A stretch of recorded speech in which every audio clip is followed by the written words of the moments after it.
Hello, everybody. Unfortunately, I have been called to do some last minute teaching to cover another teacher, which means I cannot be here with you today, but I didn't want to leave you high and dry.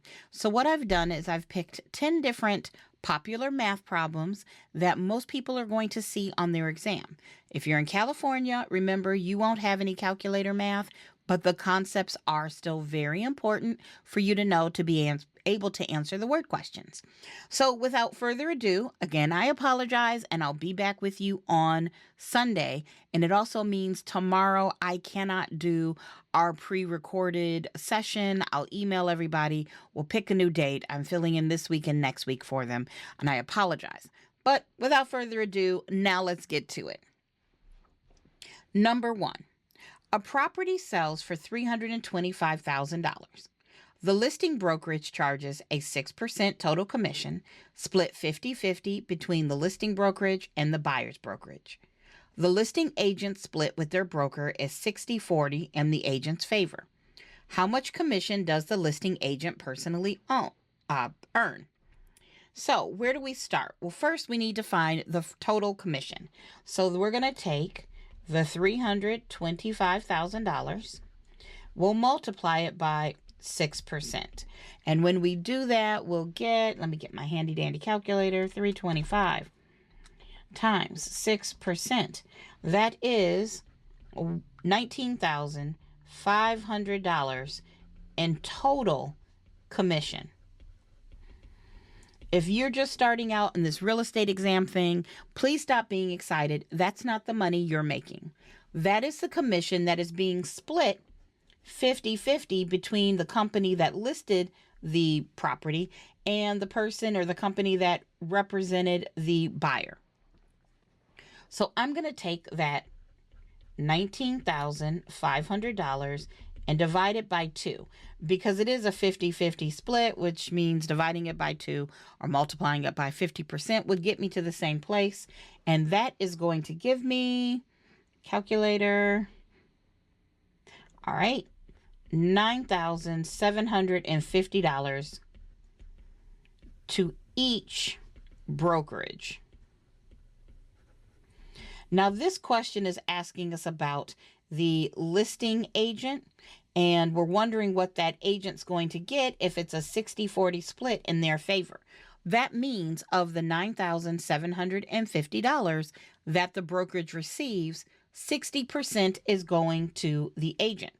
So I'll take that $9,750 and multiply it by 60%. I'm a big fan of using a percent sign on your calculator. So I'm going to say 9,750 times 60%. That gives me a total of $5,850 that is going to the agent. And that is our final answer. Nice job. Okay, let's move on to number 2. A buyer is taking out a $240,000 loan. To secure a lower interest rate, the lender charges 2.5 discount points. How much will the buyer pay for the points at closing? Well, we got 2.5 discount points, and we need to figure out what we know about discount points. And we say this a lot. We know when it comes to a discount point, it will cost the buyer 1% of the loan amount. If the problem ever asks you, what will be the new interest rate? How do those points move in interest rate?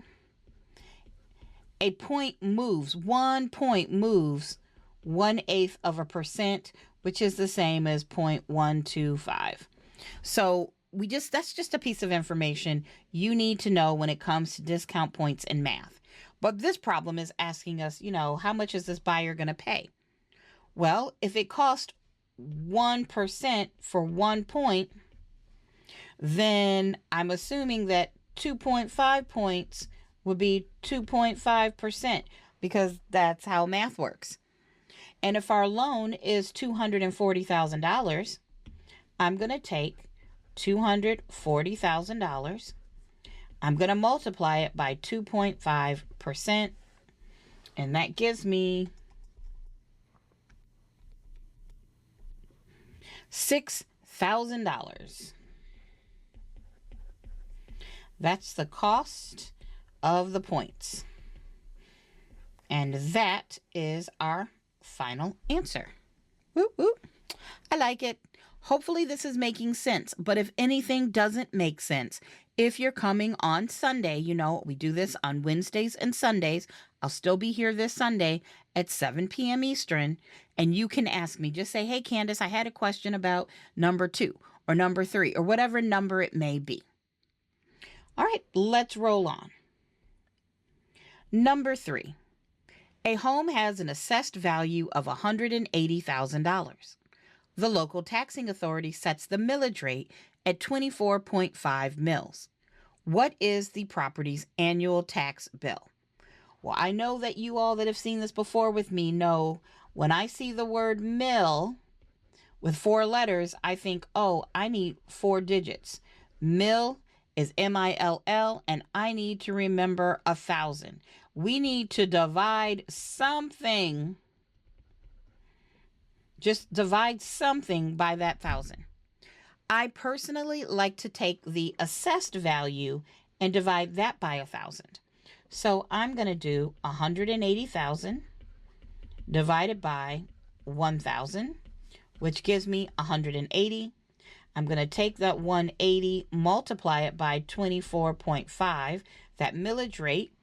And what that's going to give me is, let's see,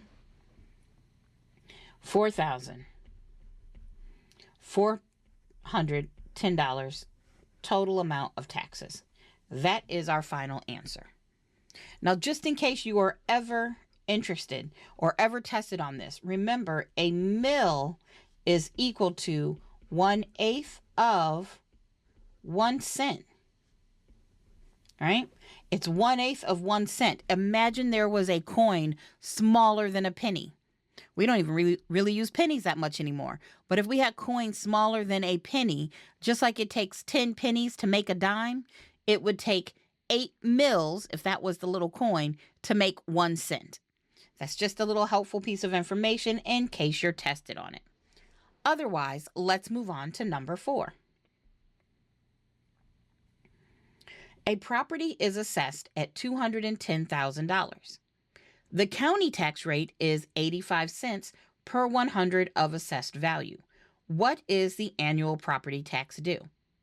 You'll notice this problem number 4 and the last problem number 3 both asked us to find an annual tax bill. In some states, they do use mills, and we remember when we see mills, we want to divide something by 1,000. Some states, okay, hey, we're going to give you a tax rate based on the number of 100s in the assessed value. So in this problem, it's very similar. Instead of dividing by 1,000, we're going to divide our assessed value by 100. But the test could ask you to do one of these methods. They could ask you to do both of these methods. And you should know what method is used in your state, in your area. So just like with before, I like to use the assessed value. I'm going to take the $210,000. This time I'm going to divide it, and I want to know how many 100s are in 210,000. And I'm still old school. I got rid of 2 zeros there. I can get rid of 2 zeros there. And that leaves me that there are 2,100 100s in 210,000. So for every 100 of assessed value, I need to pay 85 cents, or this person needs to pay 85 cents. So we're going to pay 85 cents 2,100 times. So I'm going to take the 2,100, multiply it by 0.85, and that is going to give me, let's see, we got 1,785. That is our tax bill. Really, whether it's this tax problem or the other tax problem, you most definitely want to know how to do this. And don't forget, you also are going to want to be familiar with how to prorate these taxes. I don't think I'm doing one of those today, but if you need me to do one on Sunday or any other day, just join us on the live. And I know I have pre-recorded videos of me doing tax prorations all over my channel. But if you need another one, if you need help on a specific problem, you know you can always reach out and ask me. Okay, let's do number 5. A rectangular parcel of land contains 7 acres. How many square feet are in the parcel? And this is a double question. If the parcel is 450 feet wide, how many feet deep is it? Well, the first thing I'm going to point out is that this thing right here, this 450, and then it's got that little symbol right there, that means feet. Because if you saw, let's say it said 450, and then it had these 2, that would be inches. Now, we're not doing that today. We don't want the inches today. We want feet. But it always helps to understand what the problem says. Well, if it's a rectangular parcel of land, it has 7 acres. And we know 1 acre is equal to 43,560 square feet. So 7 acres, I would take the 43,000. Oh, it's not a dollar. Let's fix that. Just out of habit. We're going to take the 43,560 and multiply it by 7. And that would tell me the total square feet. So 43,560 times 7. What I got is 304,920 feet. And I should really say that's square feet. That's the total square feet in this thing. It is 304,920. So that is going to be answer number 1. That is our total square feet in the parcel. Great. But our second question wants to say, hey, well, if this is our width, it's 450 feet wide. So imagine if there was a road here. The width is how wide, how much road frontage you would have. And what we're looking for is, well, what's this number for one of these sides? We could use it over here, we could use it over there, but we want to know how far back from the road it goes. That's how deep it is, or the depth. Well, what I know is when you're trying to find area, and I'll just do this here. If you're trying to find area, you're going to take the length times the width. So we know that the total area is 304,920 square feet. And you would find that by taking your length times the width, which is also known as your depth by the width. And it doesn't matter if you do width then depth or depth then width, just like 3 times 2 is 6 and 2 times 3 is 6. It doesn't matter. But we're looking for the depth, and we know the width is 450. So how do we find this right here? Well, we have got to get rid of this multiply by 450.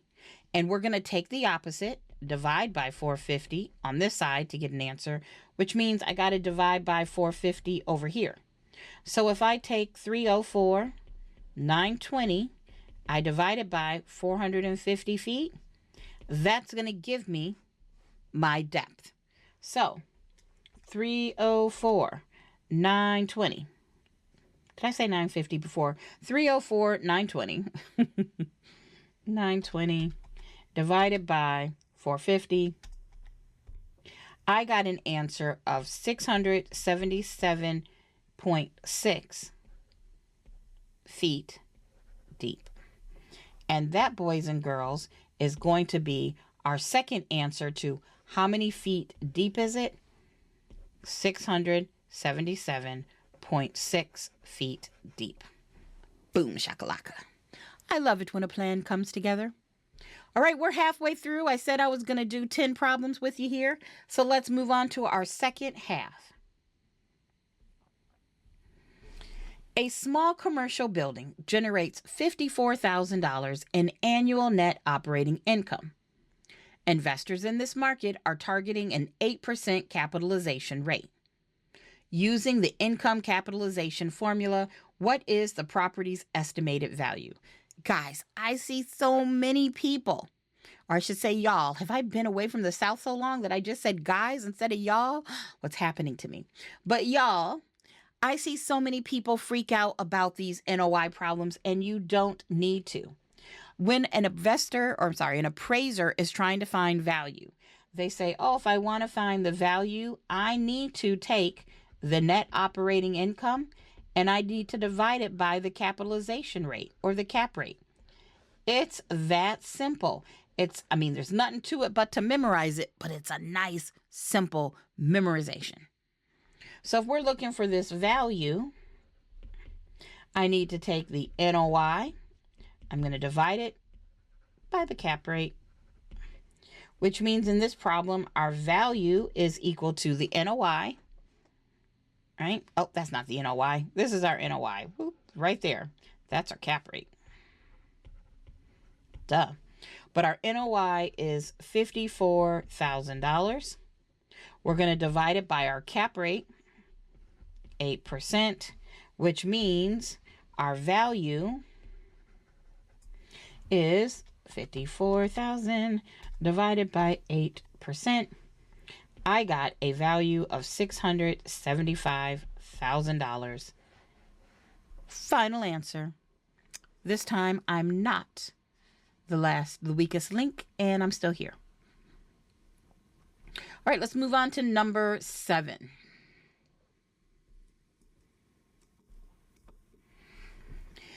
An investment property sold for $420,000. It generates $3,500 in gross monthly rent. Based on the monthly rent, what is the property's gross rent multiplier? Okay, so here is the thing. This is a bonus little lesson here. When it comes to GRMs, there's actually 2 ways this could be calculated. Don't ask me why. I don't make the rules. I just teach them to you. Sometimes you say, hey, if you take the GRM, which by the way, GRM is gross rent multiplier. So if you take that number and you multiply it by the monthly rent, you would get value. Or you could take the GRM and multiply it by the annual gross rent, and then you would get value. So if you want to find value based on a GRM, you need to know which one of these ways your state is asking you to do this. Now, my state that I originally came from, North Carolina, we would have called this version right here the GIM. I don't know what to tell you. I wish I had an answer. But this exact problem says base it on the monthly rent. So, dude, I'm good at following directions, especially when it comes to passing a test, because I don't want to have to fail this thing and have to take it again. It says use the monthly rent. Boom. Hey, thank you for letting me know. So let's get to it. So I'm going to take our GRM. We know value is equal to our gross rent multiplier. So whatever that number is, and we're going to multiply it by the monthly gross rent. So value is equal to the GRM. Well, actually, no, I forgot. We're looking for the GRM. My bad. I forgot what I was looking for. We're looking for the GRM. So I can say, oh, well, if our value, because this property recently sold for $420,000, we can assume that's the value. I mean, do you want to go to the store and pay $5 million for a jar of peanut butter? That's not the value of the peanut butter. What somebody pays tends to be the value of the price. So I'm going to take that $420,000. We're looking for the GRM, and we would have found that value by taking that GRM and multiplying it by the gross monthly rent, which is $3,500. So we're actually solving for this. So if we want to get that by itself, we got to get rid of this multiplied by $3,500. The opposite is to divide by 3,500. What we do on one side, we have to do on the other. So that means our value is $420,000 divided by 3,500. So this, our GRM, is going to be 120. Right? Well, actually, that didn't make sense, so I write that out. I can say our unknown, which was our GRM, that was 120. Does that make sense? Hopefully how I laid that out made sense, but our answer is right here. The GRM is 120. That's what the problem told us to do. So I'm doing it. Again, I know it doesn't seem fair that there's two ways to do it, but just remember the GRM could be found either by using the monthly rent or the annual gross rent. Hopefully the problem will tell you which way to do it, or your individual teacher will tell you, hey, here's how they test on it in my state. Right? Or just know both ways and try it both. If we did it and we got an answer of 120, because remember your test will have multiple choice and that's not an answer choice, then I would go through, do this problem again, except use the annual gross rent. And more than likely that answer would be there. All right, let's move on to number 8. A buyer is financing $250,000 at a fixed rate of 6% for a 30-year term. Use the amortization chart below to calculate the buyer's monthly PI payment. All right. Well, in general, when you want to find a PI payment,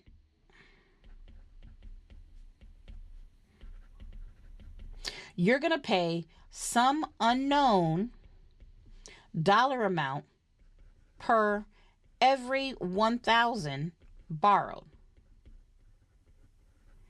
Now, all of this right here, this is related. You might have seen this word factor. A factor is a dollar amount that you pay for every 1,000 that is borrowed. So you can see here, and I'll blow it up just a little bit here. If you were to borrow at 6.5% for 30 years, you would pay $6.32 for every $1,000 borrowed. So if you borrowed $1,000, your monthly payment would be $6.32 until you paid it off. If you borrowed $2,000, you would be paying $6.32 two times, which would give you, what is that, $12.64?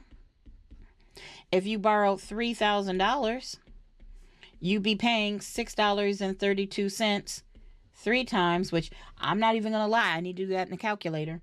6.32 times 3, that would mean you're paying $18.96, these are dollars, every month until you pay off the loan. Now let's choose a different color for our actual problem. So if we know we are borrowing $250,000 as our loan, I need to pay some unknown dollar amount per every 1,000 borrowed. How do I find the number of thousands and 250,000? Easy peasy. I'm going to take $250,000 and divide by 1,000. And I don't need a calculator for that. There are 250 thousands and 250,000. Well, now I need to find that dollar amount per thousand. So in this particular problem, it told us we're borrowing 6% for 30 years. 6% for 30 years. I'll zoom in so you can see what? Right there, that's $6. I know it's a little blurry, but that actually says $6 for every 1,000 that is borrowed. So I'm going to take this 250 and I'm going to pay $6 for each 1,000 I borrow. And this will give me my monthly PI payment. So 250 times 6 gives me a total of a $1,500 monthly payment. That's it. Now it's a 30-year loan, so for 30 years, 12 times a year, I'm going to make 360 total payments of $1,500. Whether you're talking about a car or a house, or you get a goat payment, I don't even know what I'm saying. I guess you could have a goat payment. I was trying to say a boat payment, although coat came out as well. Maybe, I don't know, it's a fur coat. But either way, when we talk about amortized loans, when they're telling you, here's what you're going to pay every month until you pay back all the money you borrowed plus interest, that's a fully amortized loan. And all of them use this idea of a factor. If you need more help with that, let me know and we can do an entire live session on this. Otherwise, our answer is going to be $1,500. Now, related to that, let's do number 9. A borrower takes out a $300,000 loan at a 5% annual interest rate amortized over 30 years. The monthly principal and interest PI payment is $1,610.46. Of that first monthly payment, how much goes towards the interest and how much goes towards principal? Now, first, you see this $300,000 loan at 5% interest, amortized over 30 years, and then that monthly principal and interest payment is $1,610.46. That is literally what we did in the last problem. The problem did the math for us. It didn't ask us. It could have. It could have said, hey, if this person is getting a 5% annual interest rate for 30 years, it could have had us find the factor and use the factor to find a payment amount of $1,610.46. But it's our lucky day, and it did not ask us to do that. So, oh well. But what we do know is that, hey, when you go to make your first payment,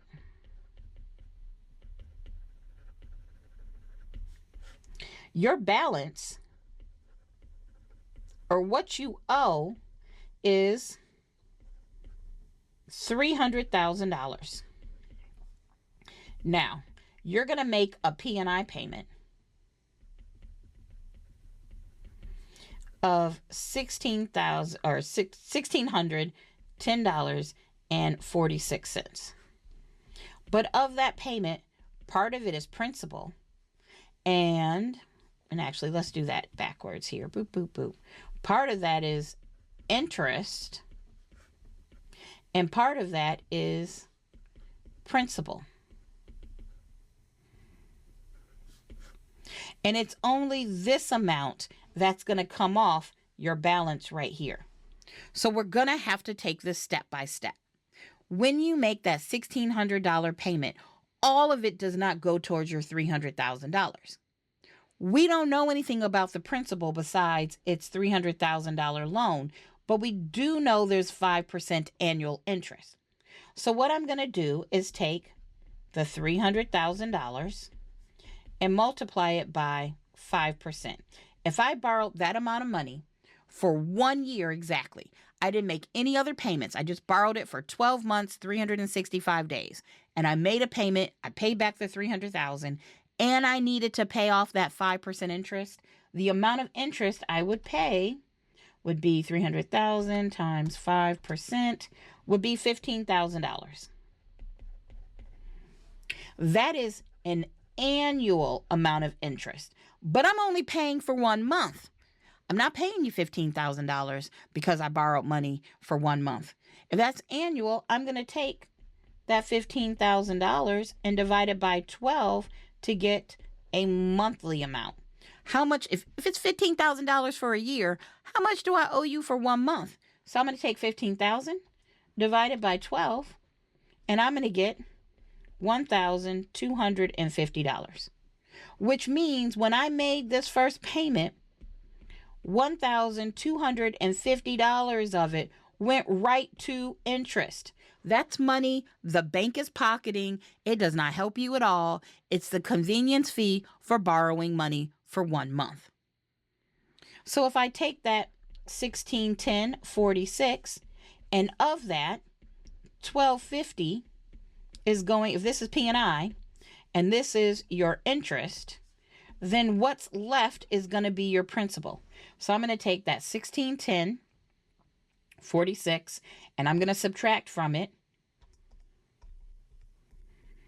the 1250, and what I got was $360.46.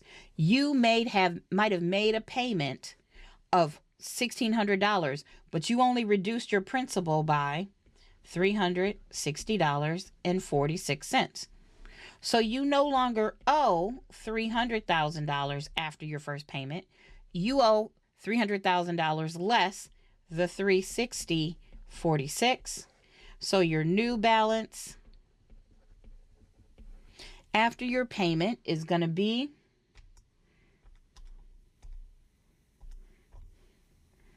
$299,639.54.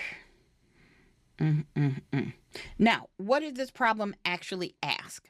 Because I went above and beyond, because sometimes I know they'll do all of these things. But this, how I laid it out right here, anytime they're asking me about a new balance, how much is principal, how much is interest, I always go, okay, this was my first amount, my total balance, right? And this is how much my total PI payment is. This is how much is interest. This is how much is principal. And I can use that to find my new balance for my second payment. This particular problem, however, is asking us how much goes towards interest. So that would be the $1,250. And it's also asking us how much is going towards principal. And that's going to be the $360.46. But again, not to be outdone, it could have asked you about the new balance and you would just subtract it like we did here to get this answer. On your next payment, you don't owe $300,000. You owe $299,639.54. Phew, that was a lot, and that's cool because we only have one more problem to do for this. Here we go. A home is appraised at $275,000. The buyer makes a $55,000 down payment and finances the remainder. What is the loan to value ratio? Well, if your loan is, okay, helps if I can write. What is going on? Pen, work with me. There we go. $275,000. And you're putting down $55,000 as the down payment.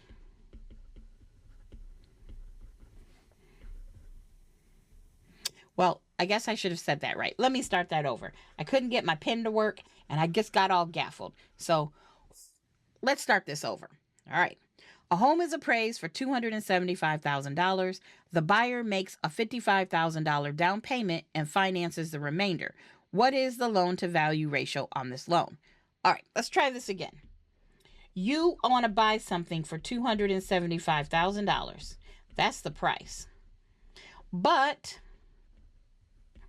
you only have $55,000 in your bank. The seller doesn't care you only have $55,000. They want all of their money.